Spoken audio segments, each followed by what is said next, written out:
Imagine ఒక plane స్కైలో స్మూత్గా వెళ్తుంది. అన్నీ నార్మల్గానే ఉంటాయి.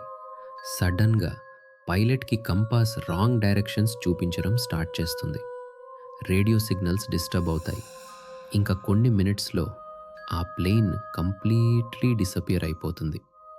No signal, no trace. ఇది జరిగే place Bermuda Triangle. Bermuda Triangle అంటే ఏంటి? బర్మూడా ట్రయాంగిల్ అనేది నార్త్ అట్లాంటిక్ ఓషన్లో ఉన్న ఒక ఏరియా. ఇది రఫ్లీ Miami USA, Bermuda island, Puerto Rico మధ్య ఫామ్ అయ్యే ట్రయాంగిల్ షేప్ రీజన్. చాలా ఇయర్స్ నుండి ఈ ప్లేస్ గురించి మిస్టీరియస్ స్టోరీస్ వినిపిస్తున్నాయి. షిప్స్, ప్లేన్స్ అన్ఎక్స్ప్లెయిన్డ్గా డిసపియర్ అయిన కేసెస్ చాలా ఉన్నాయి. మోస్ట్ ఫేమస్ ఇన్సిడెంట్ ఫ్లైట్ 1945లో వరల్డ్ వార్ II తర్వాత 5 US navy training planes flight 19 అని పిలుస్తారు. అవి రొటీన్ ట్రైనింగ్ మిషన్కి వెళ్ళాయి. కానీ కొంత టైం తర్వాత పైలట్ కన్ఫ్యూజ్ అయ్యాడు. We don't know where we are, everything looks wrong అని లాస్ట్ మెసేజ్ ఇచ్చాడు. తర్వాత అవి అన్నీ డిసపియర్ అయిపోయాయి. సర్చ్కి పంపిన రెస్క్యూ ప్లేన్ కూడా వానిష్ అయిపోయింది. ఈ ఇన్సిడెంట్ వల్ల బెర్ముడా ట్రయాంగిల్కి చాలా ఫేమ్ వచ్చింది. మరి నిజంగా మిస్టరీయా లేదా ఎక్స్ప్లెయిన్ చేయొచ్చా?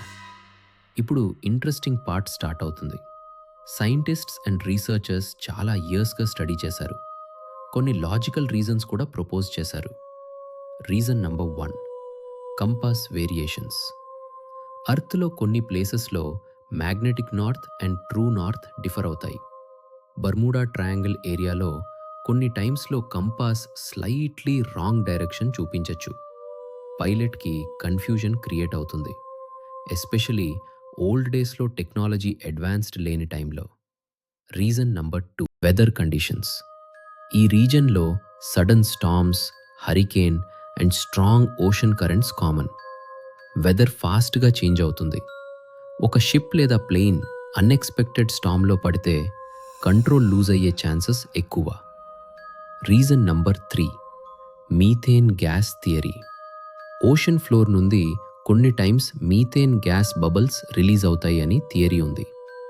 ఈ బబుల్స్ వాటర్ డెన్సిటీని రెడ్యూస్ చేస్తాయి. సో షిప్ సడన్గా సింక్ అయ్యే పాసిబిలిటీ ఉంది. ఎయిర్లో కూడా మీథేన్ ఎఫెక్ట్ వల్ల ఇంజిన్స్ డిస్టర్బ్ అవ్వచ్చు అని కొన్ని సైంటిస్ట్స్ చెప్తారు. Reason number 4, human error. చాలా కేసెస్లో మెయిన్ రీజన్ సింపుల్గా హ్యూమన్ మిస్టేక్ కూడా ఉండొచ్చు. Wrong navigation, miscommunication, panic, especially old navigation systems టైంలో చిన్న మిస్టేక్ కూడా పెద్ద డిజాస్టర్కి లీడ్ అయ్యే ఛాన్స్ ఉంది.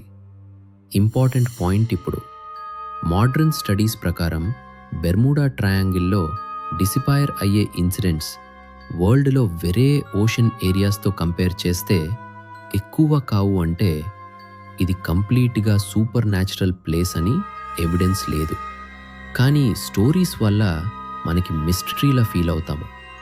మరి myth versus reality. Myth, Bermuda triangle is a dangerous super natural zone. Reality, natural reasons plus human errors explain చేయగలవు, కానీ ఇంకా కొన్ని ఇన్సిడెంట్స్కి క్లియర్ ఎక్స్ప్లెనేషన్ లేదు. అది ఎప్పుడూ క్యూరియాసిటీని మెయింటైన్ చేస్తుంది. ఫైనల్గా బర్ముడా ట్రయాంగిల్ అంటే fear plus mystery plus science mix అయిన ఒక టాపిక్. మనం చూస్తే థ్రిల్లింగ్గా ఉంటుంది, కానీ రీసెర్చ్ చూస్తే లాజికల్గా కూడా అర్థమవుతుంది. ఇలాంటి interesting mysteries, facts and science videos కోసం మన ఛానల్ని సబ్స్క్రైబ్ చేసి ఈ వీడియోని లైక్ చేయండి.